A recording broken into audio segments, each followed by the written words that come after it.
Visit visa आप Canada का करें, यूएस का करें, यूके का करें या शेंजन का करें, मोस्ट प्रोबेबली यही रिक्वायरमेंट्स होती हैं आपकी पाकिस्तान से। बाकी कंट्रीज़ के जो लोग हैं वो अपने अकॉर्डिंगली इसको देख लें कि उनके कौन से डॉक्यूमेंट्स हैं और किस तरह से उन्होंने उनको अटैच करना है।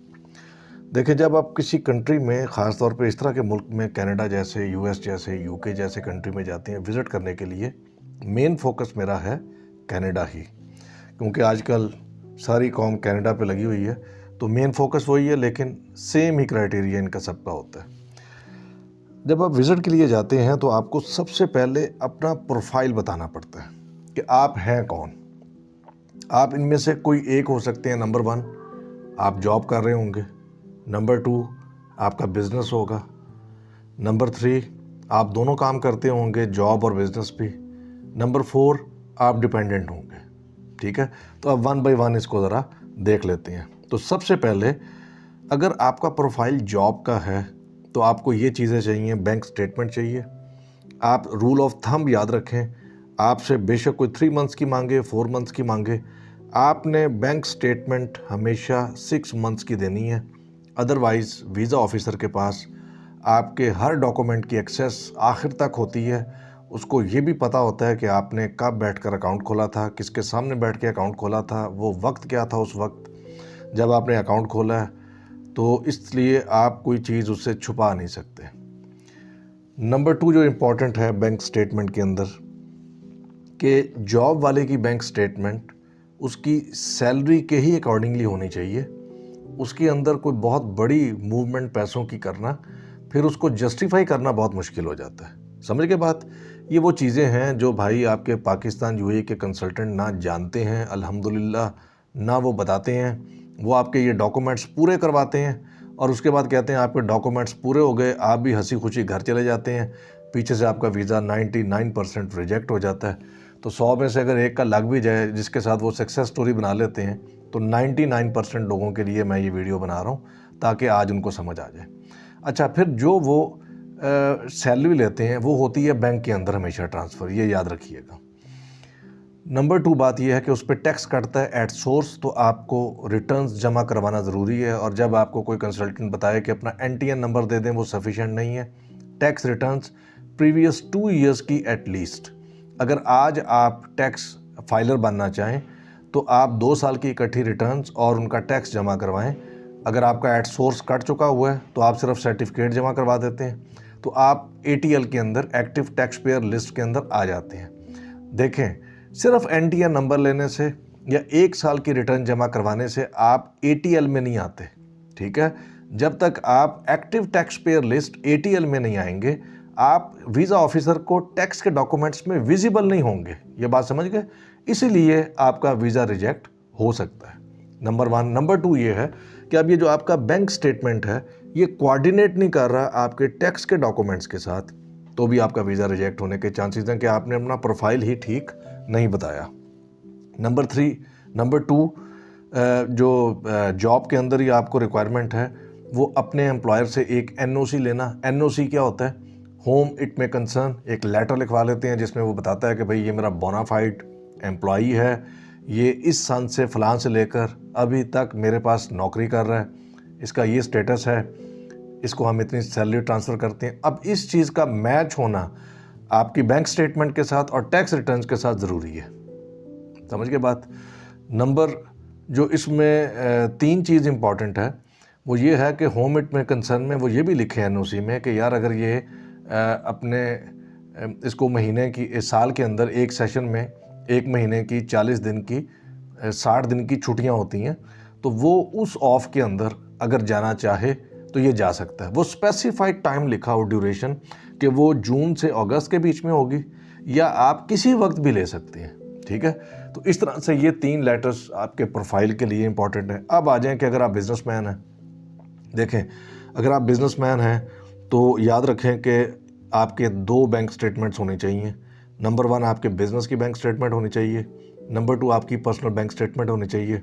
आपका बिजनेस रजिस्टर्ड होना चाहिए, टैक्स के साथ, अथॉरिटीज़ के साथ कंसिस्टेंट होना चाहिए और रजिस्टर्ड होना चाहिए।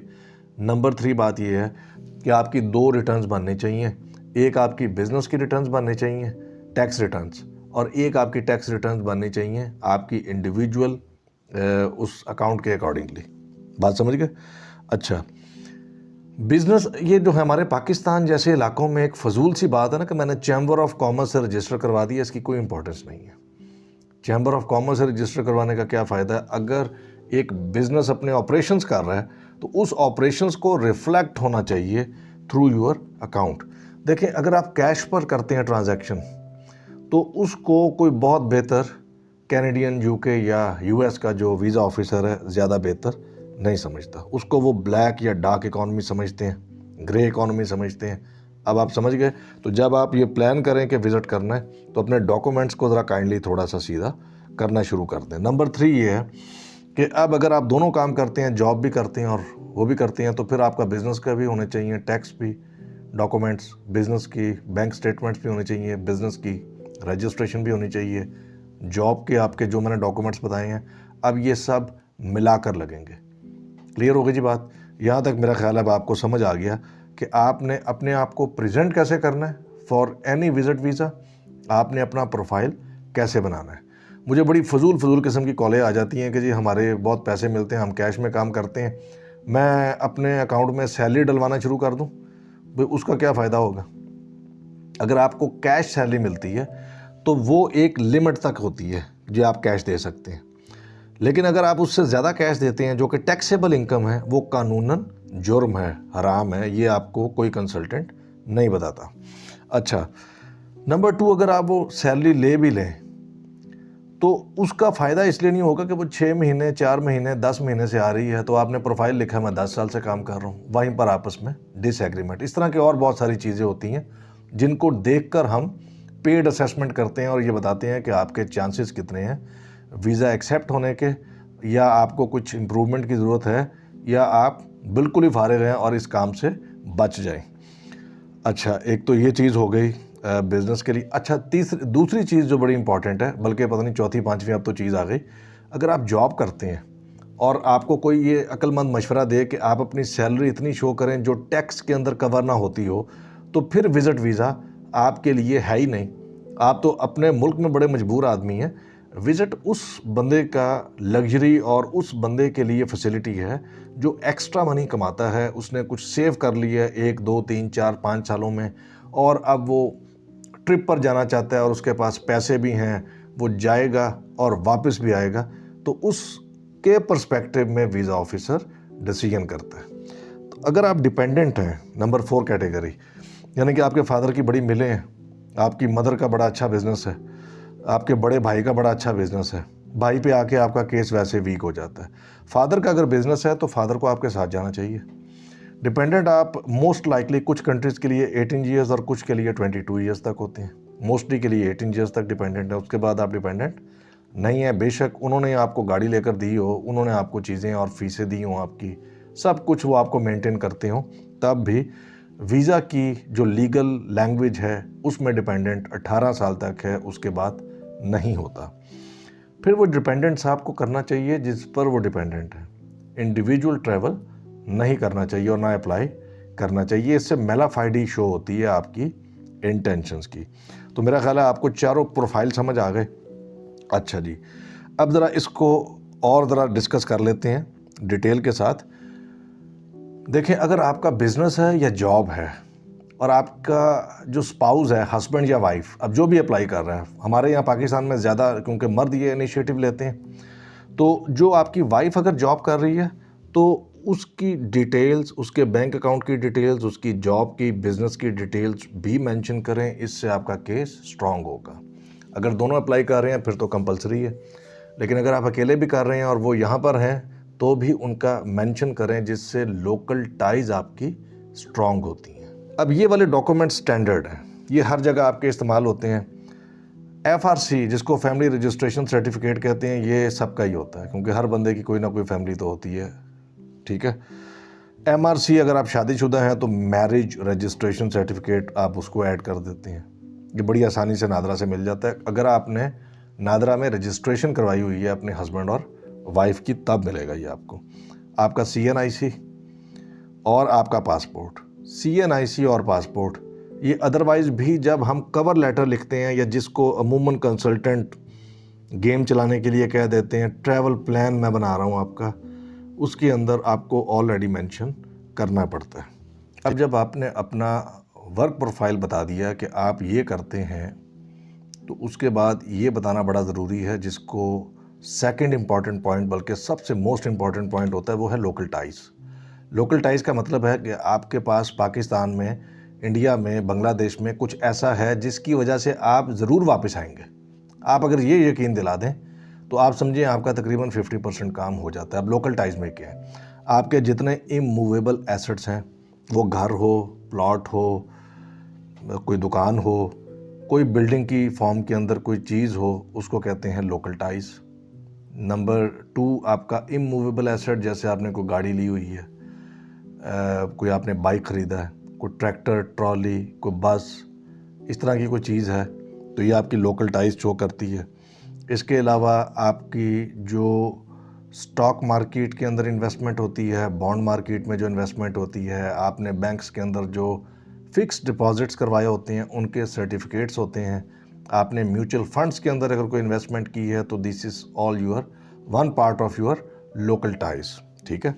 नंबर 2 तो डेफिनेटली आपकी बीवी और बच्चे हैं, और अगेन वही बात है कि अगर आपकी वाइफ जॉब या बिज़नेस कर रही हैं तो वो भी बताएं, जिससे ये साबित हो कि वो इतना डीप रूटेड हैं पाकिस्तान, इंडिया में, बांग्लादेश में, कि उनकी वजह से एक तो वो भी यहाँ से नहीं मिस हो सकती, स्किप हो सकती। नंबर 2, आपको भी वापस आना पड़ेगा, बेशक आपने वापस ना भी आना हो।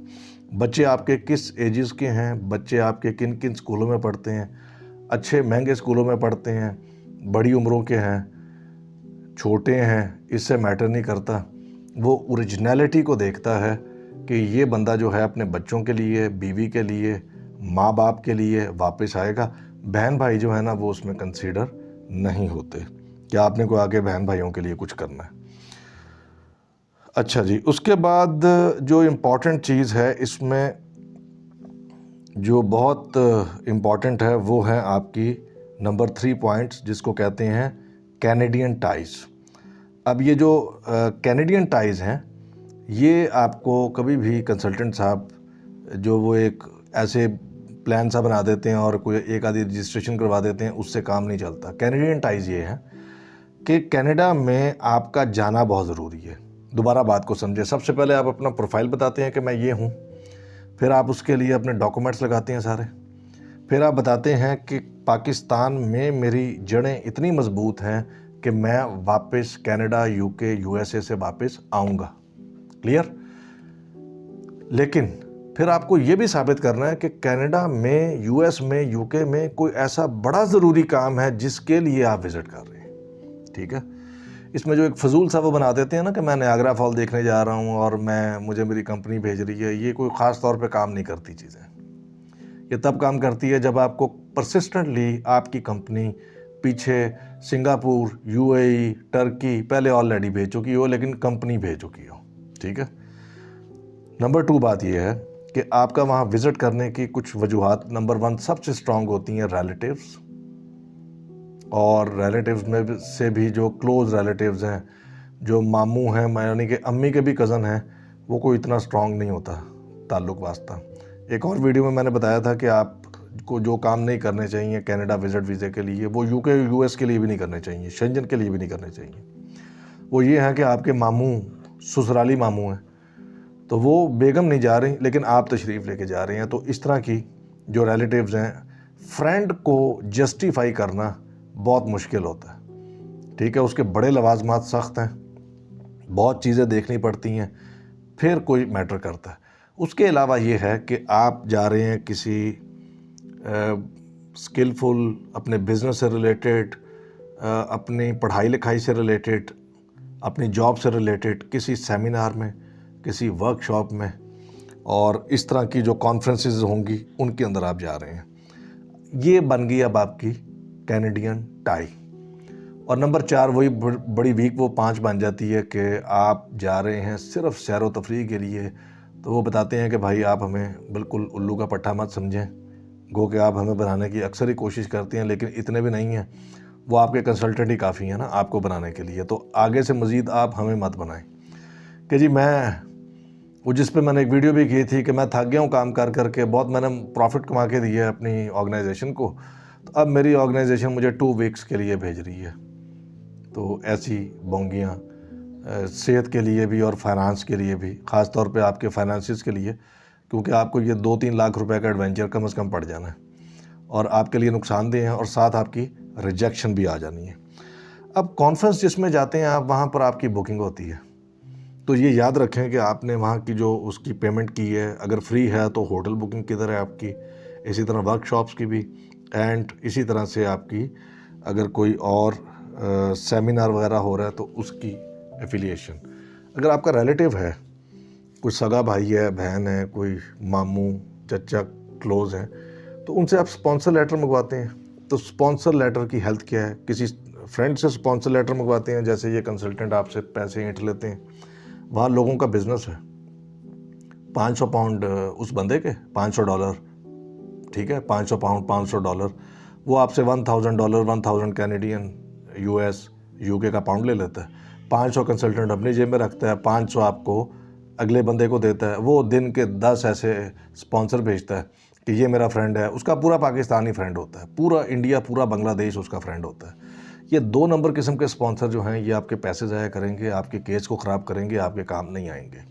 अगर आपका जेन्युइन भी कोई रिलेटिव होगा तो ये याद रखें कि उस रिलेटिव का स्पॉन्सर, बेशक आप उसको रजिस्टर्ड करवा लें, ठीक है, जिसको बैंक नोट कहते हैं, जिसको लीगल नोट कहते हैं, कोर्ट नोट कहते हैं, उस पर बनवा लें, या आप एक सादे पेज पे बनवा लें। वो लिख देगा कि ये मेरा बंदा, ये मेरा प्रोफेशन है, ये मेरा बंदा है पाकिस्तान में, मेरा उससे ये रिलेशनशिप है, ये मेरा उसका सिटीज़न नंबर या रेजिडेंट नंबर है, उससे वो खुद ही जज कर लेते हैं कि इसकी फाइनेंशियल कंडीशन क्या है और आगे ये कुछ इस काबिल है कि अपने पास बुलाकर किसी को रख सके। लेकिन उस नोट के अंदर, जिसको स्पॉन्सर नोट या स्पॉन्सर लेटर कहते हैं, उसमें ये बताना बहुत ज़रूरी है उस बंदे का कि मेरे कुल इतने फैमिली मेम्बर्स हैं, इतने मुझ पर डिपेंडेंट हैं, इतने इंडिपेंडेंट हैं, मेरे घर में इतने रूम्स हैं, उसमें से मैं एक रूम या शेयर्ड कोई इसके साथ जो है ना अकोमोडेशन इसको दे सकता हूँ, खाना दे सकता हूँ, तो फिर आपको कोई सपोर्ट होती है वीक फाइनेंशियल डॉक्यूमेंट्स के साथ भी।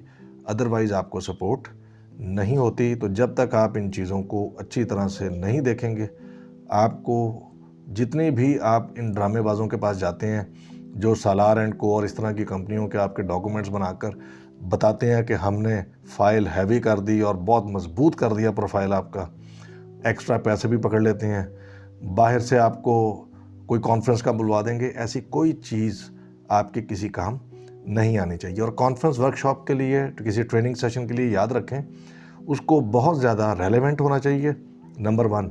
नंबर 2, उसका टाइम पीरियड इतना हो कि आपका वीज़ा प्रोसेस हो जाए। ये ना हो कि भी आपका वीज़ा प्रोसेस में हो और उसका वक्त गुजर जाए तो उसकी रीज़न आपकी ख़त्म होगी कनाडा जाने की ना।